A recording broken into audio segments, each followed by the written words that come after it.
Bonjour Isabelle. Isabelle Guérard, qui est coordonnatrice à l'Association québécoise de défense de droits des préretraités, retraités et aînés à Sherbrooke. Alors, dans le cadre parce qu'on va fêter le 50e anniversaire de l'ACEF, tu as été invitée pour nous parler de l'ACEF puis de l'expérience que tu as avec cet organisme-là. Et là, on t'avait mis dans les témoignages collaborateurs, organismes collaborateurs. Et la première question que j'aimerais te poser, c'est comment est-ce que tu as connu l'ACEF? Ben, c'est sûr qu'avant de commencer à travailler à la QDR, moi, j'ai connu la CEF.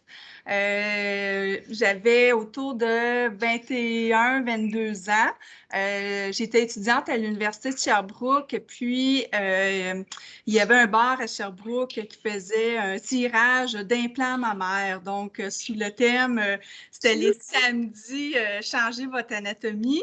Puis, il faisait tirer des implants mammaires parmi les jeunes étudiantes qui participaient à cette soirée-là. Et moi, étudiante à l'université, j'étais vraiment opposée à ça. J'étais très dérangée par ce concours-là. Bon, ça l'a sorti dans les médias comme quoi que je voulais faire une pétition contre cette action-là. Et à ce moment-là, moi, je ne connaissais pas du tout les organismes communautaires, je ne connaissais pas du tout la CEF.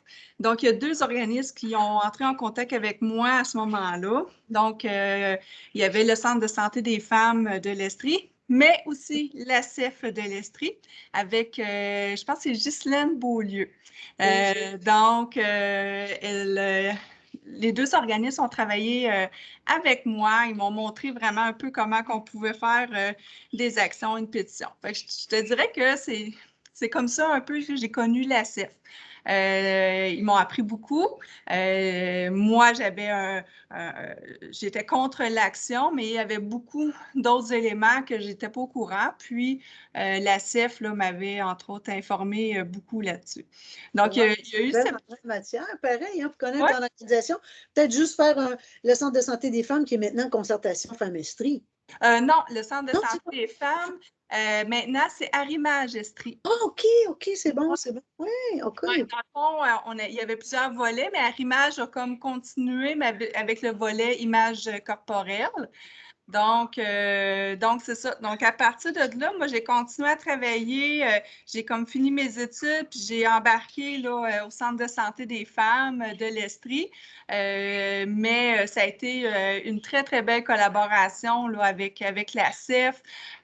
Puis, évidemment, le bar en question a retiré son tirage parce qu'on a fait une pétition, on a déposé une pétition, on avait fait aussi, on avait donné un prix citron au bar. Puis ça avait fait les manchettes. Donc, sûrement que la CEF doit retrouver des vieux articles là, de la tribune là, par rapport à ces événements-là. Oui, c'est ça, dans les dossiers, j'ai vu ça, moi, la question d'implémentation, je me suis dans l'historique, là, effectivement. Eh bien. Ça a été un événement marquant pour moi, évidemment, l'événement marquant, mais ça a été l'événement aussi qui a fait en sorte que j'ai commencé à travailler dans le communautaire. Donc, des fois, c'est comme ça, comme militant, qu'on réalise qu'il y a des injustices. Donc, voilà. Donc, depuis ce temps-là, je suis dans le communautaire. J'ai travaillé dans un groupe de femmes. Maintenant, à la QDR. Donc, à la QDR, quand je suis arrivée à la QDR…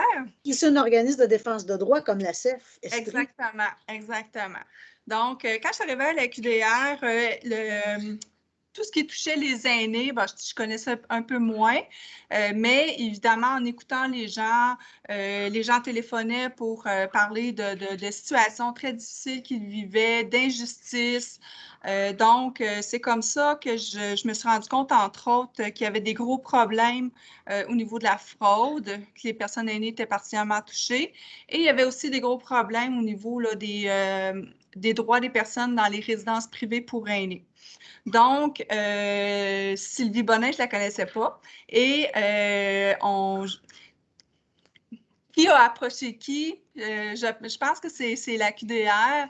J'ai approché la CEF, je pense, pour voir s'ils seraient intéressés à collaborer avec nous pour travailler sur un atelier sur comment choisir une résidence privée pour aînés, puis les droits des personnes aînées là, en résidence. Je sais aussi que dans les débuts, on co-animait ensemble certains ateliers. dans le sens où, mettons qu'il y avait un atelier de la CEF sur un sujet, puis il y avait un atelier sur la QDR, sur la fraude, puis on allait dans des endroits, soit des résidences ou d'autres organismes, où on allait présenter chacun aussi une petite partie de nos ateliers. Donc, on faisait comme un 2 dans 1. Alors, ça, j'ai déjà fait. Je l'ai fait avec Christelle, entre autres. Là. Ça, je me souviens, là, on partait là, des fois là, pour animer des ateliers ensemble, mais on avait chacun nos sujets, puis on se complétait bien. C'est bon. Vous avez mené ce dossier-là pour les résidences, aider les personnes à choisir leur résidence, mais aussi avec la question des services. Hein, il y avait des coûts, il y a des choses qui n'étaient pas claires au niveau, je pense, des baux et tout ça. Puis, moi, je me suis de ce dossier-là, effectivement. Donc, la collaboration avec UDR et SF Estrie s'est faite dans ce moment-là. Puis, vous avez mené, ça a été profitable. Hein, je pense, votre association, puis la sensibilisation que vous avez apportée par rapport à cette clientèle-là qui était quand même assez vulnérable, hein, les personnes en résidence. Effectivement, puisque ça l'a abouti aussi, ça a été un gros dossier qu'on a mené de défense collective des droits en commun, qui a été, il y avait une résidence à Sherbrooke là, qui avait des façons de faire qui, disons-les, illégales, très discutables. Les droits des personnes aînées n'étaient pas respectés, étaient bafoués.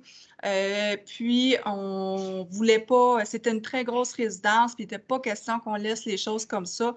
Donc, ça a été aussi un très beau partenariat. Ça a été des mois assez difficiles, mais je sais qu'on allait des fois dans la résidence, un peu en cachette, puis passer des petits flyers en dessous des portes des personnes aînées pour les informer là, sur leurs droits. Puis donner un numéro de téléphone, des ressources là, pour s'informer davantage. Je sais que ce dossier-là, là, avec la CEF, avec Sylvie, là, on l'a travaillé là, bien fort. Donc, le résultat aujourd'hui, c'est sûr que la résidence ne pouvait pas rester ouverte. Il y avait d'autres problèmes aussi, des enjeux de sécurité là, assez importants. Donc, la résidence a perdu sa certification et a dû fermer. Mais il reste que ça a été une autre très belle collaboration. Moi, ça va faire 12 ans que je suis à la QDR, 11-12 ans. Ça fait depuis 11-12 ans là, que je travaille vraiment très étroitement là, avec la CEF. Puis là, faut ajouter à ça Penser pour toi plus tard. Donc, qui ont collaboré beaucoup avec nous pour développer l'atelier sur ma situation financière. Il y avait, puis jusqu'à tout récemment, entre autres, les personnes aînées qui ont vu leur supplément de revenus garanti coupé à cause de la PCU. Donc, je pense qu'on a des enjeux similaires qui touchent nos deux organismes, puis on n'hésite pas à travailler ensemble pour unir nos voix puis défendre les personnes. Ouais. C'est le fun. Merci beaucoup, Nora, quand tu as ça, une histoire personnelle, puis en plus, collaboration entre organismes. Donc, ça explique bien, dans le fond, tu as répondu aux deux questions, le lien avec la CEF, comment tu as connu la CEF. Qu'est-ce que tu as appris en travaillant avec la CEF Estrie, Sylvie, l'équipe? Quand tu penses à l'organisme à CEF Estrie, c'est quoi tu as appris de cet organisme-là en travaillant avec eux?